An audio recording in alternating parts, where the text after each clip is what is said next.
नमस्कार दोस्तों। दोस्तों, खबर का मतलब ही होता है ताजगी। कोई घटना हुई और उसकी ताज़ा-ताज़ा जानकारी अगर आपको मिल रही है तो आपके लिए वो खबर है। लेकिन क्या हो अगर कोई घटना होने से पहले ही किसी को पता चल जाए और इससे क्या वो लाभ ले सकता है, क्या उसके जीवन में परिवर्तन आ सकते हैं? ये सब आप वेब सीरीज़ ताज़ा खबर के पहले सीज़न में देख चुके हैं। तो डिज़नी प्लस हॉटस्टार की इस सीरीज़ का दूसरा सीज़न आ गया है और आज की वीडियो में हम यही जानेंगे कि ताज़ा खबर सीज़न 2 में क्या नया है, क्या ताज़ा है, क्या अच्छा है, क्या इंटरेस्टिंग है और क्या नहीं है। और दोस्तों, दूसरे सीज़न के डायरेक्टर हैं हिमांक गौड़। दोस्तों, मेरा नाम है रितेश और अपनी बात शुरू करने से पहले एक रिक्वेस्ट आपसे कि यदि आपने अब तक मेरे चैनल को सब्सक्राइब नहीं किया है, तो ज़रूर ही कर लीजिएगा, क्योंकि वेब सीरीज़ और मूवीज़ के रिव्यू के साथ-साथ आपको यहाँ मिलती है ओटीटी की दुनिया की हर जानकारी। तो ताज़ा खबर सीज़न 2 की शुरुआत वहीं से होती है जहां सीज़न 1 में कहानी खत्म हुई थी। हम देखते हैं कि वसंत गावड़े यानी कि वस्या यानी कि भुवन बाम अब एक खास परिस्थिति में फंसे हुए हैं। उनके पास मोबाइल फ़ोन अभी भी है, जिस पर कि घटना होने से पहले की जानकारी उनको मिल जाती है। लेकिन इस बार जो न्यूज़ फ्लैश होता है वो थोड़ा शॉकिंग है, थोड़ा अनएक्सपेक्टेड है। समाचार ये आता है कि वस्या की हत्या होने वाली है और फिर ऐसा हम देखते हैं कि हो भी रहा है। उनको ये लगता है कि उन्होंने जीवन में बहुत गलत किया है, तो थोड़ा बहुत कुछ अच्छा काम कर ले। वो लोगों को इकट्ठा करते हैं और कैश में अपनी दौलत लुटाते रहते हैं। एक आदमी आता है, उनको गोली मार देता है। इससे उनकी जो फैमिली है वो शॉक में है, उनके फ्रेंड्स जो है वो शॉक में हैं। लेकिन यहाँ भी एक ट्विस्ट है और फिर ये कहानी इस मौत और ज़िंदगी के खेल से होते हुए आगे बढ़ती है। तो दोस्तों, दूसरे सीज़न की जो कहानी है वो भी आप ठीक ही कह सकते हैं और यहाँ एक ऐप जो है वो सबसे इम्पोर्टेंट है। एक न्यू कांसेप्ट के तौर पे ये रखा गया था।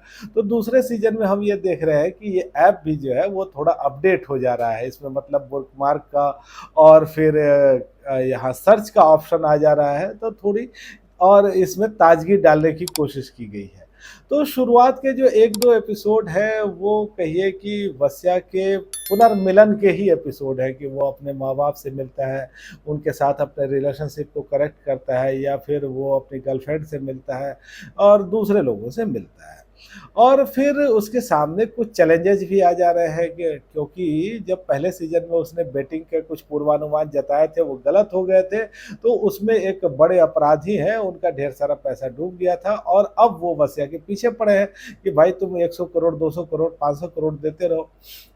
तो ये उसके सामने एक चैलेंज है। तो तीसरे से एपिसोड से आप देख रहे हैं कि ऐप में थोड़ा-सा परिवर्तन हो गया है। तो दोस्तों, ये जो सीरीज़ है, ये आप एक मिक्स्ड बैग कह सकते हैं। कुछ चीज़ें यहाँ अच्छी हैं, कुछ चीज़ें हैं जो उतना वर्क नहीं करती हैं। कहानी का कांसेप्ट अच्छा है, जो इसमें अमेंडमेंट किया गया है वो अच्छा है। इसके अलावा आप यहाँ देखते हैं कि वस्या जो है वो अपनी फैमिली के साथ आता है या फिर वो रियलाइज़ करता है कि उसने जीवन में कुछ गलतियाँ की थी। तो ये जो इमोशनल वाला पार्ट है ये भी ठीक है। बाद में आप देखते हैं कि इसमें एक्शन भी डाला गया है और यहाँ कुछ पॉलिटिकल चीज़ें भी डालने की कोशिश की गई है। तो बहुत सारी चीज़ों को इसमें ऐड ऑन करने की कोशिश की गई है, ये ठीक लगता है। कुछ ट्विस्ट और टर्न है वो ठीक लगते हैं। हालाँकि कुछ चीज़ें ऐसी हैं जो बिल्कुल ही प्रेडिक्टेबल भी हैं। लेकिन दोस्तों, यहाँ मुझे लगता है कि एक बड़ा चेंज दिखाने की कोशिश की गई है और ये एक अच्छी बात है। यहाँ ये दिखाने की कोशिश की गई है कि जो फैमिली है, जो फ्रेंड्स हैं, जो वैल्यूज़ हैं, आपके रिलेशनशिप हैं, वो ज़्यादा इम्पोर्टेंट होते हैं। और इस बार हम ये देखते हैं कि वस्या जो कुछ भी कर रहा है, तो उसके साथ कुछ अच्छाई भी जुड़ी हुई है। मतलब कि एक बार वो 100 करोड़ के ड्रग्स उड़ा लेता है कहीं से, लेकिन वो जो है वो दवाओं वाला ड्रग्स है। 17-17 करोड़ के महँगे इंजेक्शन हैं और फिर एक बहुत ही ज़रूरतमंद बच्चों को वो इंजेक्शन दिया जा रहा है। तो धीरे-धीरे वस्या को ये समझ में अब आ रहा है कि जो भलाई का काम है, जो दूसरे लोगों के लिए अच्छा काम है, वही काम अपने लिए भी अच्छा होता है। हालाँकि वो एक जाल में घिरा हुआ है और उससे निकलने की पूरी कोशिश भी कर रहा है। लेकिन दोस्तों इस सीरीज़ में कुछ चीज़ें ऐसी हैं जो वर्क नहीं करती हैं। जैसे जावेद जाफ़री और भुवन बाम का जो इक्वेशन है वो शुरू-शुरू में ठीक लगता है और जावेद जाफ़री जब उसपे प्रेशर माउंट करते रहते हैं कि 500 करोड़, 600 करोड़, तो शुरू में तो वो ठीक लगता है, लेकिन बाद में वो बहुत ज़्यादा रिपिटेटिव हो जाता है। और फिर आप यहाँ देखते हैं कि कुछ चीज़ें बेहद ही बचकानी हैं। मतलब बकरी की लिंडी में से कोई आदमी अगर एक काठ ढूँढ रहा है, तो इसको आप क्या कह सकते हैं? और यहाँ कुछ चीज़ें हैं जो कैरेक्टर डेवलपमेंट में भी जैसे लगता है कि थोड़ा-सा बाधक है। यानी कि मतलब बस्या जो है वो जाल से निकलने की पूरी कोशिश कर रहा है, दोस्तों से मिल रहा है, लेकिन उसके बाप का मर्डर हो जाता है और उसके अंदर का खून खौलता नहीं। मतलब उस समय तो होना ये चाहिए ना कि एक बड़ा हीरो के तौर पे उसको उभरना चाहिए और सब कुछ छोड़ करके एक कहिए कि एक व्यक्ति के पीछे उसके पड़ जाना चाहिए, लेकिन ऐसा हुआ नहीं।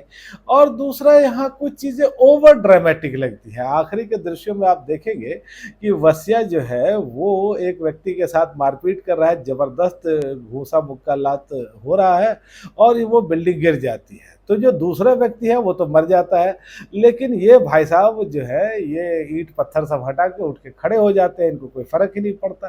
तो कुछ चीज़ें हैं दोस्तों जो ज़रूर यहाँ वर्क नहीं करती हैं, थोड़ा-सा कमज़ोर स्क्रीन प्ले आपको ज़रूर ही दिखता है, डायरेक्शन में भी थोड़ी-सी चीज़ों का ध्यान रखा जाना चाहिए था और यहाँ जो डायलॉग्स हैं, वो कुछ जगहों पर आपको ज़रूर ही इम्प्रेस करते हैं। तो जैसा मैंने कहा दोस्तों ये जो सीरीज़ है एक मिक्स्ड बैग ही आप इसको कह सकते हैं। हालाँकि परफ़ॉर्मेंस के लेवल पे ये अच्छी है। भुवन बाम जिस तरह से यहाँ परफ़ॉर्म कर रहे हैं उनको देखना अच्छा लगता है और ख़ास करके जो उनकी जर्नी रही है कि एक यूट्यूब क्रिएटर से लेकर के वो एक एक्टर और प्रोड्यूसर की भूमिका में यहाँ दिख रहे हैं, वो वाक़ई एक सराहनीय बात है। यहाँ श्रेया पिलगाँवकर आपको दिखती है, वो कमाल की है। यहाँ जावेद जाफ़री हैं, कमाल के एक्टर वो है ही, यहाँ भी अच्छे लगे हैं, देवेन भोजानी है, शिल्पा शुक्ला है और दूसरे भी कलाकार हैं, सब अपनी जगहों पर ठीक है। तकनीकी तौर पे भी ये सीरीज़ आपको ठीक दिखती है। यहाँ कुछ जो सॉन्ग्स हैं, वो इम्प्रेसिव है, ख़ास करके जो एक कव्वाली यहाँ रखी गई है, वो अच्छी लगती है। तो दोस्तों 6 एपिसोड आए हैं, 35 मिनट के आसपास के एपिसोड हैं। अच्छी बात एक ये भी है कि इस सीरीज़ को बहुत खींचा नहीं गया है कि मतलब ज़बरदस्ती 8 या 10 एपिसोड बनाए गए हों और आमतौर पे ये साफ-सुथरी ही सीरीज़ है, कुछ जगहों पर अब्यूज़िव लैंग्वेज का इस्तेमाल किया गया है। तो इस सीरीज़ को देख कर के मैंने थोड़ा एन्जॉय किया, थोड़ा चीज़ें मुझे अच्छी नहीं लगी और इसीलिए जो मेरी रेटिंग है वो है 5 में से 2.5 की। तो दोस्तों आज बस इतनी ही बात। आपको ये रिव्यू कैसा लगा मुझे कमेंट करके बताइएगा और आपने अगर ये सीरीज़ देखी है तो भी मुझे बताइएगा आपको कैसी लगी। धन्यवाद।